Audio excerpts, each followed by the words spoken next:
Kita langsung mengetahui bagaimana situasi terkini di Rumah Sakit Umum Daerah Kabupaten PD Jaya. Sudah ada koresponden CNN Indonesia, yaitu Rian Hasri.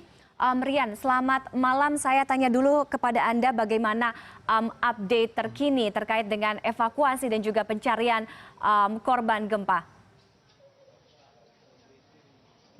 Ya, Tiffany, sampai dengan update pukul 5 waktu Indonesia Barat yang saya terima dari Badan Penanggulangan Bencana Aceh, ada 91 maksud saya korban tewas meninggal dunia dan ada 500-an lainnya yang mengalami luka-luka yang sekarang dirawat di sejumlah rumah sakit, baik itu yang ada di sini maupun juga ada di rumah sakit yang ada di wilayah Biren dan juga ada yang di rumah sakit umum daerah yang berada di wilayah Sigli ataupun Kabupaten PD. Demikian. Sementara proses evakuasi tadi terakhir kami menerima update informasi ada sekitar 1 orang lagi yang ditemukan di bawah reruntuhan, sehingga jumlah korban yang tewas jika pada pukul 4 itu hanya sekitar jumlahnya 90, maka pada pukul 5 jumlahnya menjadi 91 korban yang meninggal. Demikian. Dan untuk mengetahui seperti apa sebenarnya kondisi korban yang dirawat di sejumlah rumah sakit yang saya sebutkan tadi, salah satunya rumah sakit tempat saya berada saat ini yang memang ketika gempa mengguncang PD Jaya memang sempat menjadi tempat bagi sejumlah warga yang mengalami luka-luka ataupun cedera dibawa ke sini, tapi kemudian memang sejumlah pasien yang ada di sini telah dirujuk ke sejumlah rumah sakit yang ada di kabupaten kota lainnya.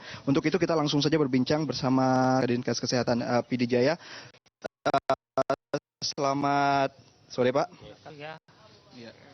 Pak, ini gimana Pak? Tadi pada saat memindahkan sejumlah pasien dari rumah sakit ini PD Jaya ini ke sejumlah rumah sakit lain, apa sebenarnya kendala utama yang dihadapi Rumah Sakit Umum Daerah PD Jaya ini? Iya, terima kasih. Pertama tadi waktu setelah terjadian gempa, itu semua pasien yang dievakuasi ke Rumah Sakit PD Jaya itu ditanggulangi masih oleh tenaga medis yang ada di Rumah Sakit PD Jaya. Tapi berangsur-angsur kemudian banyak tenaga medis atau paramedis yang membantu kita, baik dari PD, dari Biren, kemudian selanjutnya pada pukul 10 itu terus berdatangan tenaga medis dari daerah-daerah yang lain berdatangan untuk membantu mengevakuasi dan menolong semua korban yang ada di Kabupaten PD Jaya yang dirujuk ke Rumah Sakit PD Jaya. Pak Said Abu Bakar, ini ketika Said Abdullah, ya Pak Said Abdullah, ketika ini kan juga kondisi listrik yang terbatas dan juga mungkin air yang menjadi kebutuhan utama para pasien. Ini apa sebenarnya hal yang dilakukan untuk memecahkan persoalan ini supaya listrik tetap terus teraliri seperti ini dan juga mungkin air yang dibutuhkan oleh sejumlah pasien dan juga keluarga pasien di sini tetap terpenuhi? Seperti apa yang dilakukan oleh Dinas Kesehatan? Iya, kami Dinas Kesehatan terus berkoordinasi dengan Kepala Dinas Kesehatan Provinsi, kemudian juga dari TNI dan Polri terus berkoordinasi sehingga kami sudah ada satu kesepakatan untuk koordinasi dengan LH untuk distribusi air. Sementara mungkin ditanggulangi oleh LH, mungkin nanti ke depan pasti mungkin dari TNI Polri juga akan siap membantu kita dalam kecukupan air bersih di rumah sakit ini. Ya, termasuk nanti untuk dapur-dapur untuk kebutuhan pasien yang ada yang sedang kita rawat di sini. Dapur umum seperti ya, ini. Dapur umum. Nah, sementara yang lainnya seperti kebutuhan obat dan juga dokter, seperti apa Pak sekarang ketersediaannya? Alhamdulillah kalau dokter dengan berkat adanya bantuan dari teman-teman dari kabupaten tetangga kita terus berdatangan, sementara alhamdulillah sudah bisa menangani semua pasien yang ada di sini. Kemudian tanggulangi di sini, terus kita rujuk ke rumah sakit tetangga seperti Sigli, kemudian Biren. Jadi sementara alhamdulillah sudah bisa tertangani. Namun yang standby di sini dokter ahli bedah juga kebetulan kita juga sudah berfungsi satu ruangan, itu sudah bisa kita tangani di rumah sakit PD Jaya walaupun dalam keadaan sedikit agak darurat. Baik Pak Said Abdullah, terima kasih atas perbincangannya. Selamat melanjutkan tugas kembali. Saya mungkin akan melihat sejumlah pasien yang di sini Pak. Terima kasih banyak Pak. Nah, kalau tadi kita sudah mendengar memang sejumlah dokter juga sudah didatangkan baik itu dari Loksmawe maupun sejumlah kota lainnya. Dan kalau Anda perhatikan seperti kata Kepala Dinas Kesehatan tadi bahwa memang ruangan yang ada di sebelah sana, di sebelah kiri saya atau di sebelah kanan layar Anda dan juga di sebelah kanan saya atau sebelah kiri layar Anda memang tidak dapat digunakan sehingga ataupun juga antisipasi agar tidak ada gempa-gempa susulan yang terjadi, karena memang tadi sempat ada belasan kali gempa susulan yang terjadi sehingga sejumlah pasien dipindahkan di lorong ini. Dan saat ini ada seorang ibu. Assalamualaikum Ibu, dengan Ibu siapa? Salam, Ibu Cut Nurlelawati. Cut Nurlelawati Ibu ya. Nurlelawati. Ya. Ibu pada saat kejadian apa yang sedang Ibu lakukan pada saat itu? Mau mandi, mau sholat subuh. Kemudian mau matikan lampu semua di luar. Kemudian udah terdengar suara atap rumah udah goyang-goyang. Kemudian lantainya udah, lemarinya mungkin gelas-gelasnya Pecah berjatuhan. berjatuhan semua ya. Kemudian saya panggil suami karena suami belum bangun kan. Panggil suami, abang, dia bilang, kemudian dia bilang, abang di mana adik, oh di sini yuk. Habis itu keluar terus kami, keluar buka pintu ruang tamu nggak bisa buka. Habis itu kami ke samping dari pintu kamar pasien. Ya. Ibu juga sempat mengalami luka-luka Ibu ya? Tapi waktu itu nggak tahu lukanya, sampai keluar baru ketahuan udah dingin kakinya. Kemudian dibawa lari ke puskesmas sama suami.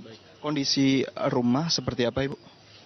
Sepertinya rumah nggak ada dilihat lagi karena kan udah berangkat kita. Kebetulan waktu suami pulang, dia bilang ada retak sedikit. Ya di rumah, cuman lemari tidak ada jatuh. Cuma gelas-gelas di dalam itu aja karena nggak dikunci pintu lemarinya. Baik Ibu Cutrilawati, selamat beristirahat. Semoga lekas sembuh kembali dan tetap semangat Ibu ya.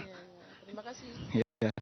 Dan demikian tadi seperti apa penuturannya bahwa memang saat gempa tersebut terjadi, sebagian masyarakat Aceh memang ada yang sudah mulai kehidupannya seperti itu karena memang berbarengan dengan waktu sholat subuh yang akan dilakukan. Tapi memang yang seharusnya menjadi terus perhatian pemerintah ialah bagaimana agar wawasan baik itu juga penanganan persoalan gempa ini juga masuk ke kurikulum sekolah maksud saya, dan juga bagaimana pembangunan perumahan yang ada di wilayah rawan gempa seperti itu juga diperhatikan agar konstruksinya juga mampu bertahan dari goncangan gempa. Karena kalau kita bandingkan di tahun 2004 ini gempa yang lebih kecil secara magnitud, tapi memang karena kedalamannya yang begitu rendah, yang tidak begitu dalam, akhirnya juga berdampak pada banyaknya bangunan yang rubuh. Terakhir memang ada sekitar 190-an toko ataupun ruko yang rubuh, dan ini tentunya juga harus menjadi perhatian bagaimana ke depannya pembangunan baik itu perumahan juga harus diperhatikan dengan lebih baik lagi. Demikian Tiffany.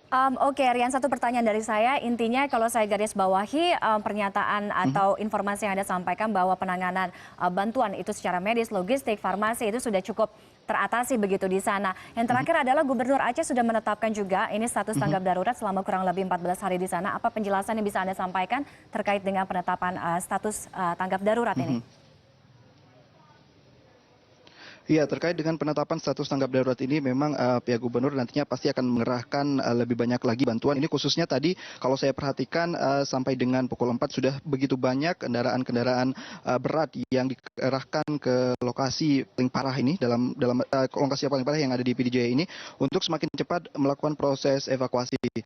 Di samping itu juga dari kota-kota lain yang tentunya tidak mengalami terlalu parah juga diharapkan dapat memberikan bantuan-bantuan, baik itu kalau tadi kita melihat pernyataan dari Kepala Dinas Kesehatan PD Jaya bahwa ada sejumlah dokter yang didatangkan ke sejumlah rumah sakit yang ada di wilayah ini. Itu juga merupakan salah satu langkah yang memang dilakukan dari pemerintah Aceh untuk membantu agar proses recovery ini berlangsung cepat, dan juga masih diprediksi bahwa mungkin ada korban-korban lain di luar sana agar lebih cepat juga ditemukan, serta juga proses pembangunan kembali juga dapat lebih cepat lagi dilakukan, dan tentunya itu juga akan berdampak pada akan lebih cepat lagi bangkit masyarakat yang ada di wilayah bencana ini, Tiffany.